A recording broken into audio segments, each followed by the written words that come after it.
we're going to give Bill just a minute to jot some notes down about what you thought. We want to honor you as the classroom teacher, the presenting teacher. Think about how the lesson went from your viewpoint. And meanwhile, we're going to collect our data tallies.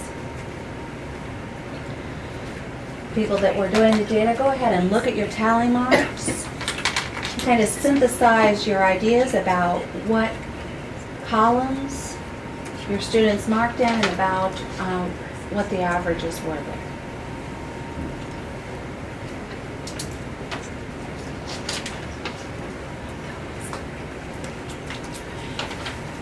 Okay, now that we've all had a chance to reflect and take a look at our tally marks, we're going to let Bill share out how he felt the lesson went first.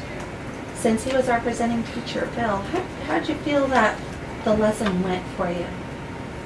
I thought it went really well. It was kind of difficult staying on task or on script when the problems came up or unforeseen answers from the kids and things like that. The other thing was the lesson flowed really well. I thought I was going too fast, but then the kids were right there with me, and everything went really well. I mean, The pacing went really the well. timing was exactly what we said it was going to be. Yeah. for And that you brought class. that up before. You weren't sure how that timing was going to work out, and it did turn out okay. didn't it? Yes, it's different than compared to my class, or maybe someone else's class. But that class, it was perfect for them. Is there anything else that you saw through the teaching lens, being up on the stage, watching the students, that you'd like to share before we move into the data collection points? No, mostly the thing was, I think that some of this, we didn't script in some of the issues, but it was, like I say, it was hard to figure out every little problem that might, question that might come up. It can be difficult to script all those pieces out, but I think that we all did collectively a very good job making sure that we had our bases covered, and the way that you followed the script and were able to handle each of the issues that popped up worked out really well. So now let's take a look. The first data collection point that we started at was 3, and that was when we were doing the projected picture piece. So let's kind of go around the table. How did they do with step 3? My kids 3 through 6, all of them were on task. They looked at their own board and they all had the answer correct. So you had 100%. 100% for the activating strategy. And mine as well, 3 through 6, all 3 of them were on task in all 3 areas. Mine as well. I had 4 students and they were on task. My students were all on task. Out of all of them, I only had 1 student that made an error. On which place did he make or she make the error? When he went up to the board and he was looking at the postman, he picked an obtuse angle instead of an acute angle. But then Bill kind of narrowed it down and he was able to look again and he could find it. So I think we covered that step very well. So our collective prompting really did support making that correction for the students. Great. So then when we look at, was it number 7, I think, we moved over to showdown. Yes. So for number 7, well, before we moved to number 7, on 3 through 6, was there anything that you felt, because 100% or nearly 100% of the students were really able to grasp the concepts and follow the activity, was there anything in the lesson that you would have seen that you'd like to change, or do you feel like that you're comfortable with the way it is? Because remember, we're all taking it back to our classrooms now and implementing it in our classrooms. At that point, I think, with the activating, It went pretty they were very smoothly? engaged. Yes. And Okay, let's then take a look at 7 through 9. That's where we did the showdown piece. So how did that go for you? Sarah, would you like to start again? Sure. The right angle was fine. All of my kids were able to identify a right angle. The line segment was next. And once again, I had 100% there. And the last one was perpendicular lines. And one of the kids had drawn an example of the swing set out on the playground. And he did, like, where you hold on to the poles, if you will. And he said that those were perpendicular when the other kids said, no, that's an example of parallel lines. So I only had one kid mess that up. I mean, he did use the playground, which was a real world example, but he was incorrect. And another student popped in and said, no, I used the windows. That would be a perpendicular line. So then he was like, oh, I got them mixed up. Did some really good conversations Yeah. about those pieces. Yeah. Kristen, what did you find with your group? My 3 students were able to correctly identify all 3 of the vocabulary words. And my students were able to justify their responses through the showdown as well, and explain, and some of them even labeled. Yeah. Oh, that's Yeah, neat. they did, yeah. That's what I saw too. All of my students did an excellent job on it, and listening to their conversations was very interesting. They were able to justify why they chose what they did. I was impressed with how they did showdown. They were just like this. And they just kind of sat there and they were like waiting for the other person to talk, where I've seen some kids like, this is what I got and this is why, and they just kind of go off. So I think your class did a really good job of kind of taking turns, yeah. Which I know a lot of other groups have difficulty with that. The students did really well with that. When you looked at the script and you looked at the pieces that you put in there, it seems like you provided for all the angles. Is there anything that you'd like to change? Any modifications that you notice personally that you think might need to be modified before you go to your classrooms and teach this? All right. The last piece was the Simon Says, where they were summarizing what they had learned in this lesson. So, what data did you collect on that summarizing piece on step 10? I wasn't really able to collect any data on that because it was very hard with the students changing their answers mid-stride or Right. not being called, Yeah. you know, so I have to say, I mean, I had one tally originally, and then I kind of became overwhelmed with that section of being able to track that data. Did you all kind of feel like the same Difficult to way? assess. Very difficult to assess. It was, yeah, because like she said, some of the kids were kind of changing Uh-huh. their answers, and I was like, well. So not really for sure a it worked. summarizing strategy, it didn't work out as well as you had anticipated. When you looked at step 4, your planning guide, you really thought that the Simon Says was going to give you some valuable data for you to guide your instruction and your next steps. But it sounds to me like you're saying really it was hard. It didn't work out as well for you as you had hoped. So what would you like to change about that to collect good data on whether or not your students get the lesson for your own individual classes? I mean, I think keeping it, because they enjoyed Enjoyed it, doing but it as a not group. using that as a data point. I think we need to do like some sort of written, summary. Like a so they're held 3-2-1. accountable, Yeah. accountable for it. Right, That individual sounds good. I like accountability. that. So, Okay, Yeah. so a 3-2-1 after Simon Says Yeah. on their own or as groups, how would you? Individual. I would Individually. individually, yeah. And then they Alright. can share it, so they can be held accountable for their learning. Bill, we know you're terrific with tables and graphic organizers. Can you start that in 3-2-1 for us on Google Docs so we can all see what you're designing? So we know what a 3-2-1 looks like. What would be the 3 that you would put up there? Would it be examples? Would it be reasons? Would it be pictures? What do you expect for them to do? to the real world example. Yeah, I think we should Really stick to what that we're because that is looking our for. academic focus. So Yeah. it needs to be real world examples of something. Okay, and then do you need help with that, Bill, or you're on it? Okay, and then for the 2, Well, I think we need to specifically say for the 3, what we're expecting them to draw 3 of. Right. And Yes. 3 different examples with that vocabulary. Yeah. Okay, so what vocabulary word should we pick for the 3? What do we think is going to be? How about line segment? Because Yeah, that's in good. Every Yeah. shape. so. Right, that's a little easier if we're going to do more for that. Okay, so we'll give 3 examples of line segments in the real world. all right, so now, what 2 examples were you thinking of for the next piece? Yeah, so I think maybe parallel lines. Yeah, that's a good one. So, Yeah. You said one have perpendicular and parallel. Yeah, exactly. So Yeah, they could do, yeah, and if they that's were a good connected to example. real world, you have the swing set, the monkey bar. I mean, they could think of a couple. And even within the classroom, if they're having that. Yeah, different if they do. time. Yeah. Okay, so we'll do. And if we saw a student in a gifted inclusion room have difficulty with parallel and perpendicular, that might be an area where we really want to collect data in all of our other rooms as well. To see where that Mhm. is, yeah. So Okay. let's look at our last one, the one. What example do you think would give you the best data points for the one example?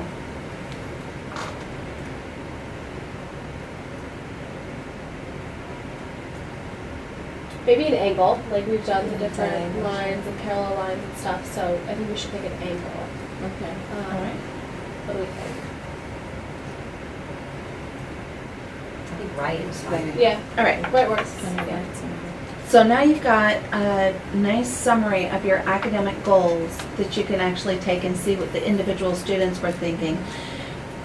How do you feel like the summary went for social goals? Did you have any summarization there?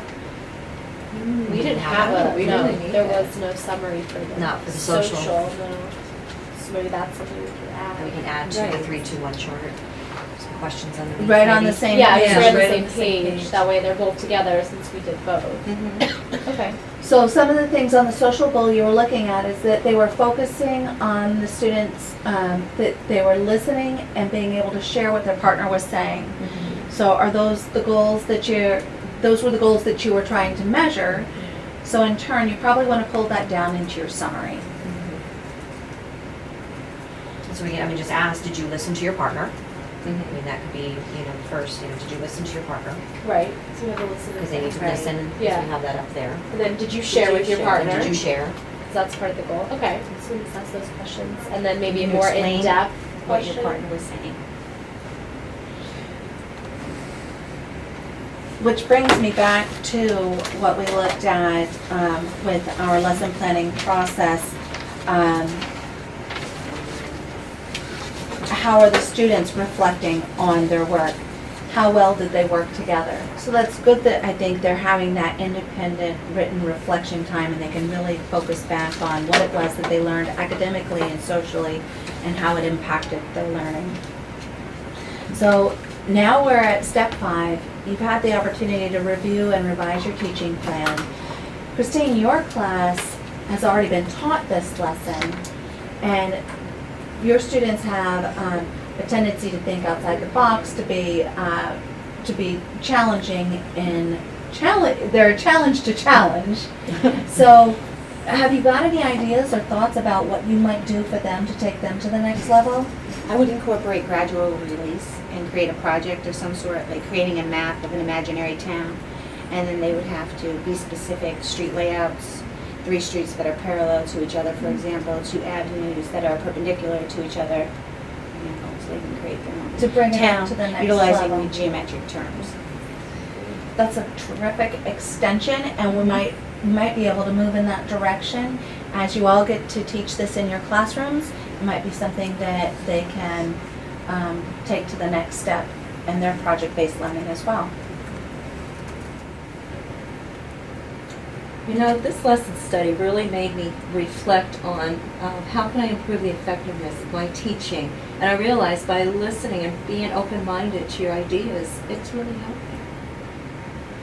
And I think it also made me more focused on the areas that we were working on and being more driven to make sure that we're collaborating and coming to a consensus and sharing those ideas, and also making me more aware of bringing in different areas that we have other expertise in, and it was Yes. nice to kind of compile it all into one area. Yeah, I like that you brought up the collaboration piece. That was just a big part of it because I think sometimes you lack collaboration just because you don't have that experience. So that was a good piece for me, just being able to collaborate with you guys. It's a great way to consider your goals for the students and identify gaps as well. Yes. Oh, yeah. Well, that's when you have an idea what your lesson is going to teach and what you're trying to get across to the students, and then with the data, we found out what information that we're lacking, what areas that we're really good in. I think we can observe more critically, discuss and improve instruction more effectively, and we can reflect on our teaching to determine what works best for certain students. Yes.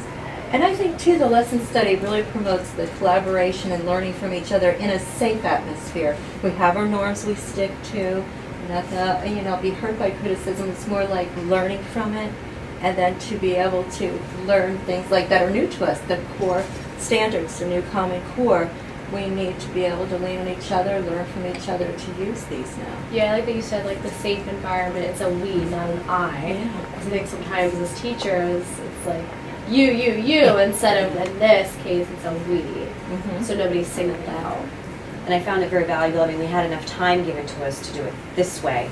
So next year, we're going to have to figure out how as a team, because the implication for me is the time factor, to be able to go through this whole step. We're going to have to be able to do this on our own, facilitated by, a peer, and move through. And I think we've already started. We have good groundwork here to take us into next year to make us really effective. And It's an ongoing process. yeah, yes.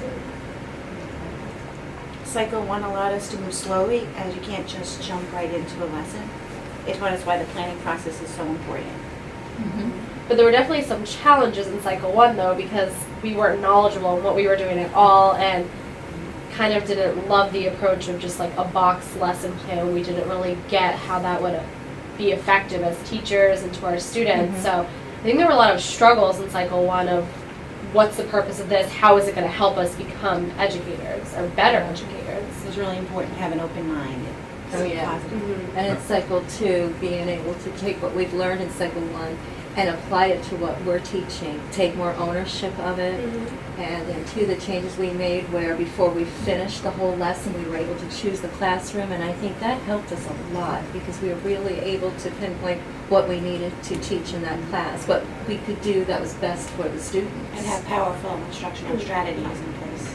Right, and like you said, ownership. Cycle 1, we had no ownership. It was, Yes. this is your lesson, this is what you're teaching. Right. Whereas in cycle 2, we got to pick what we wanted to teach.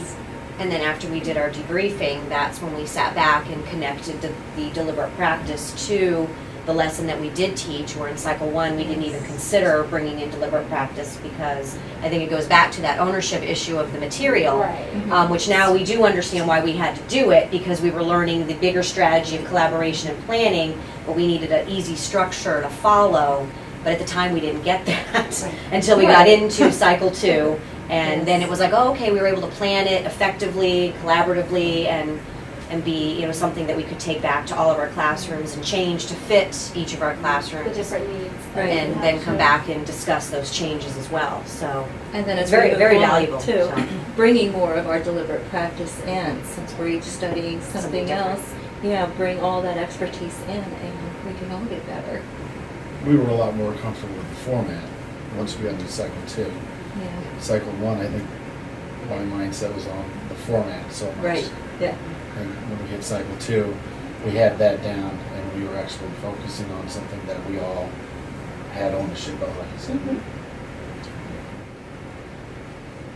I think we could really celebrate the way we work together. And as far as a group of people with different personalities, backgrounds, different styles, we were able to collaborate. classrooms. Oh, Yeah, yeah. and that's a Makeups. huge Yes. part of it, the classroom Yes. makeup and how we were able to come together even though our makeups are so completely different A from really others. become a more cohesive group.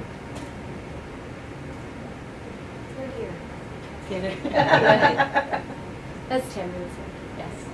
And practice can always be improved upon, and we could celebrate that because student learning and performance could always be improved upon too. So as we work with the lesson study, we can see a lot of growth within ourselves and our students. Yes. So, cycle 1, thinking, what's the point? What are we getting at here? I know how to collaborate. I know how to plan a lesson. I know how to plan a lesson with other people. That then you realize it's getting a group of people comfortable with each other in planning a lesson and feeling safe in that environment and working together and understanding that there's, if you go through a process like cycle 1, when you get to cycle 2, you understand it and everything just really starts coming together.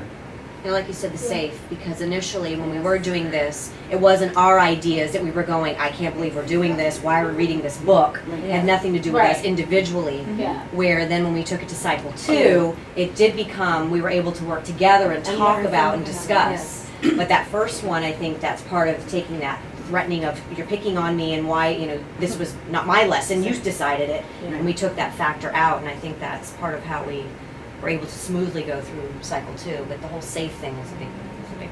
Yeah, even as being the teacher, I felt that it was our project and it wasn't just mine. And so sticking to the script was a little difficult in points, but as much as possible I tried to do that because it's a growth process. I see that as, you know, we're going to come back, we're going to talk about it, and we're going to see where this goes from here Yeah. to make it better. I felt like kind of cycle 1 when we were writing this script. I'm like, we're gonna sound like robots. Like, we're just reading off this script from a lesson that's not ours. It makes no sense. Like, yeah, I was definitely really frustrated at the beginning of this and just kind of like, what's the point? There is no point. But it did get easier. It did get better. And cycle 2 was our own, and I didn't feel like I was gonna be a robot if I was picked because we were teaching a lesson that we created. So really, putting up with the structure of cycle 1 is just helping us later on. with our It might not future seem like it at lessons. first, but it didn't take does, us until yeah. cycle 2, the end of it, to realize, okay, Yeah. maybe cycle 1 wasn't the worst thing. And I think we can. Yeah. I can plan with this group. We can work together. The differences in the classroom make a big difference because, as Christine talks about how she wants to plan her class, and how she sees it going, I can bring that down to the level of where my students are, or up to whatever level they are, and add in that difference and just the ideas that have come across. Also, that, I've taken away from. The planning process. Something we may not use in this lesson, I've taken away and I've used them in other Yeah. lessons. And I feel like we had more fun in cycle 2. Like, we played games. We did, Like, right, the we did. kids were very interactive. Where, like, the Yes. first one, we were just like, do everything that this says and cannot breathe outside of this box. And I know my class was picked, and they were like, I don't get this at all. Like, they didn't get the lesson, and I kind of think we came back the first time and we were like, we have nothing to reflect upon because it wasn't very successful. The kids didn't really have a good time. Whereas this time we played games, we just incorporated things we would do in our lessons. And I think our positive energy when we went into the room changed the whole atmosphere too. Yeah. Because like I said, after that first one, like you said, it was just very scripted and canned. Yeah. Where this one, we were all excited to even teach it after as well. Right. And bring it back to our own classes and teach it after the fact. Right. And so when I we were taught more it, excited about it. So when I taught with my kids, they loved it. Just Yeah, like your they did. kids loved They it had and your fun. kids loved it. They had fun because Yeah. it was our own. It was our own lesson. When we finished lesson 1, our cycle 1, I was thinking that we need more time. We need more time. Yes. We're not ready to just present this. It was so rushed. And then like the classes were picked, like the names were picked like 20 minutes before, and I'm trying to tell you like this kid's gonna be this and this kid's gonna be that, and it's on the script. And But cycle 2, when our name was picked, I was ready to go. It was what we had down. I felt was ready, and we had the right processes down, and we understood what we were doing. Yeah, I know the first one, I was like, please don't be picked to teach. Like, I was honestly thinking that. I was like, because I am not comfortable with this at all. I felt like I had gotten nowhere, and but then the second one, I was like, I'll be okay if my name's picked. Yeah. Like, it's not that big of a deal. Yeah, that's a huge difference too. Absolutely, The I comfort wasn't level nervous. of us, I think it was Yeah. completely different too. I agree with you. Absolutely. So